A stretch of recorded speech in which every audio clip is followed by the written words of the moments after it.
First of all, this is a long process. We need to explain the whole situation, what happened here. That this property was purchased by several Jewish organizations under the auspices of the chief rabbi, Rabbi Ashkenazi, who was the Sephardi chief rabbi, go figure. But that's how it works. So he went to pray at Shimon HaTzadik in the late 1800s, and there was an Arab that was at the entrance that was taking bakshish. He wanted admission fee to go and pray in Shimon HaTzadik. So the rabbi decided that this was unacceptable, so he raised money from all over the world, and he purchased the kever of Shimon HaTzadik, the tomb of Shimon HaTzadik, and 19 dunams of land that were around the Shimon HaTzadik. It was purchased in 1875 by two Jewish organizations. And again, this was purchased according to the Turkish records. You can see this, and that's why the Israeli courts eventually returned this property to the Jewish owners, because it was so unequivocally a sale that there was no grounds for occupation. So we have to understand that this land has been, first of all, it's been Jewish for thousands of years, because Shimon HaTzadik, who was Shimon HaTzadik? We'll get to that later, but Shimon HaTzadik was the high priest in the Second Temple. He's mentioned in the Mishnah, he's mentioned in the Talmud. So we're talking about somebody that's not from 50 years ago. This is someone that goes way back to the earliest periods of Jewish history. And if he's buried there and there's a Sanhedrin cave there, there's a mini Sanhedrin cave next to there, which means that this is at least 2,000 years of Jewish history in this neighborhood, at the very, very least. Talk a bit about Shimon HaTzadik, because as you mentioned, a major figure in Jewish history. That's what the neighborhood is named after, this gentleman. And even he may have had some influence on Christianity as well, is my understanding. But tell us more about Shimon HaTzadik. Okay, so Shimon HaTzadik was one of the last high priests in the Second Temple period. It's mentioned that he had a whole incident with Alexander the Great, where there were certain people who went and went to the Greeks and said that we were rebelling and the Jews were rebelling, and Alexander the Great came with his whole army to destroy the Jewish people in Israel.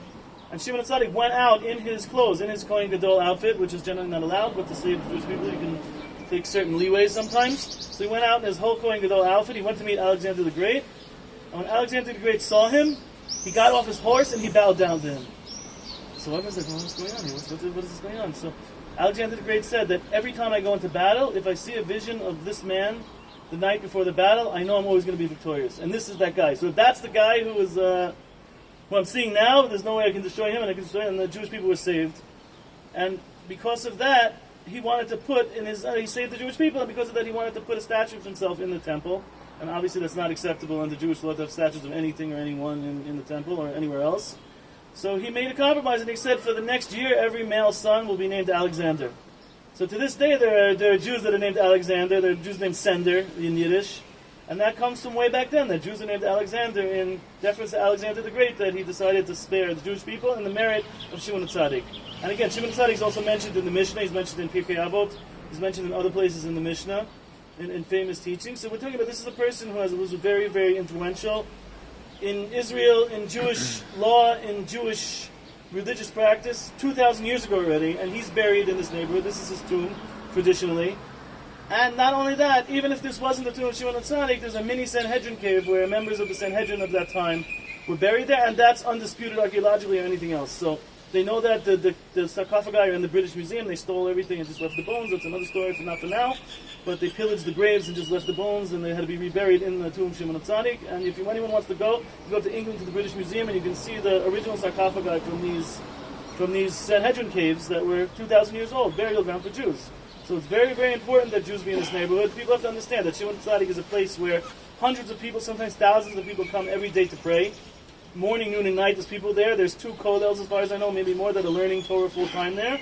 People make family simchas there. They make haircuts for their sons. They make bris. They make all sorts of things in Shimon HaTzadik.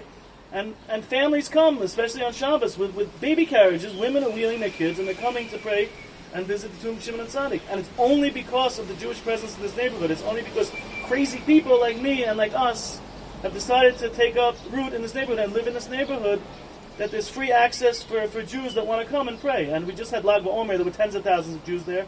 On the yard side of Shimon HaTzadik, which is after the holidays in Tishrei, after Rosh Hashanah, Yom Kippur, Sukkot, it's right at the end of that month. Sometimes there are tens of thousands. We've had up to 40, 50,000 people who visited that site in one day, in one night.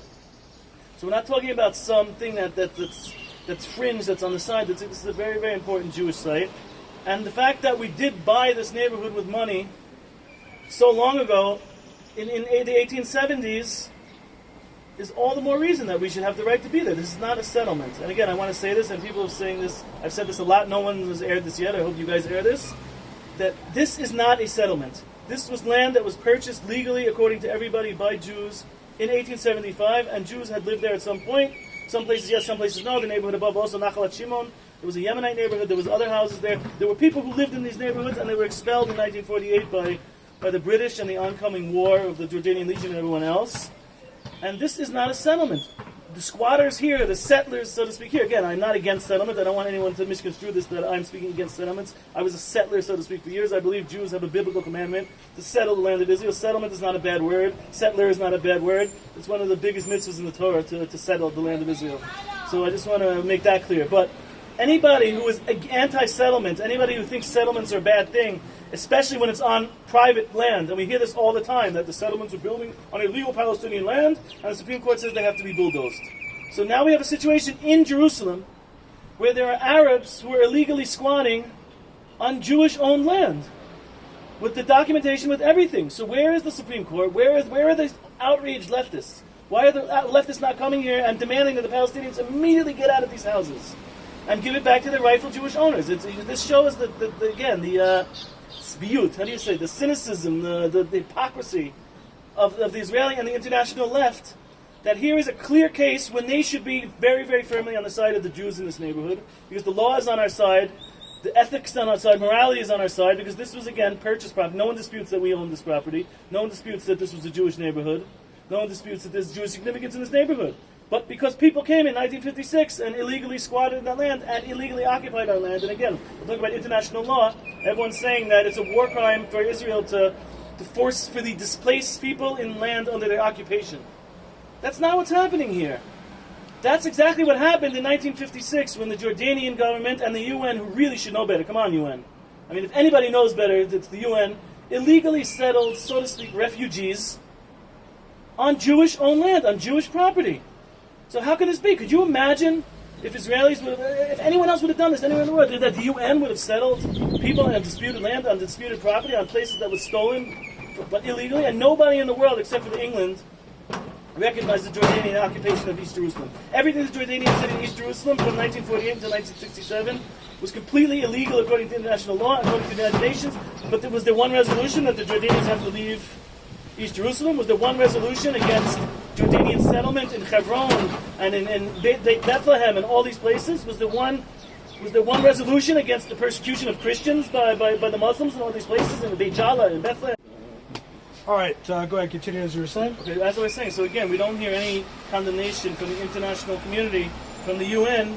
Not only do we not hear condemnation, the UN is responsible for this mess. The Jordanian government is responsible for this mess, where they illegally settled, so to speak, refugees from inside of Israel, mostly from Jaffa and from Haifa.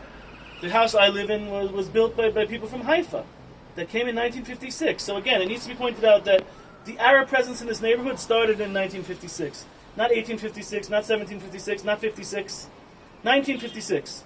So this is not ancestral lands. This is not their family plots. This is not their farms that their great-great-great-great-grandfathers came on a donkey and plowed. They came in 1956 because they left Israel because they were whatever. They were enemies of Israel, and they thought if they left, it would help them destroy the Jewish people, and they would be able to go back to their houses. And obviously that plan was spoiled. So the Jordanians and the UN settled them illegally, according to international law, according to basically every law of the world of accepted practice, in Jewish-owned property in East Jerusalem in 1956. And they had no right to do that, and it was an illegal thing. And again, I understand, I genuinely believe that the Arabs that came there did so in good faith, and they didn't realize what was happening to them, and they weren't the ones here that are responsible. But if they have any claims on anybody, it's not on us, it's not on the landowners, it's not on the Israeli government, it's not on settlers from Brooklyn. It's the United Nations and the Jordanian government who are the ones that wronged them. So if they have a problem, they should go back to them. And I know both the Jordanian government and the United Nations have an abundance of money, and they're pouring in an abundance of money in the condemnation of Israel. Maybe they can find a solution where these people can live that's not on property that's owned by other people, that's not on property that's claimed by others.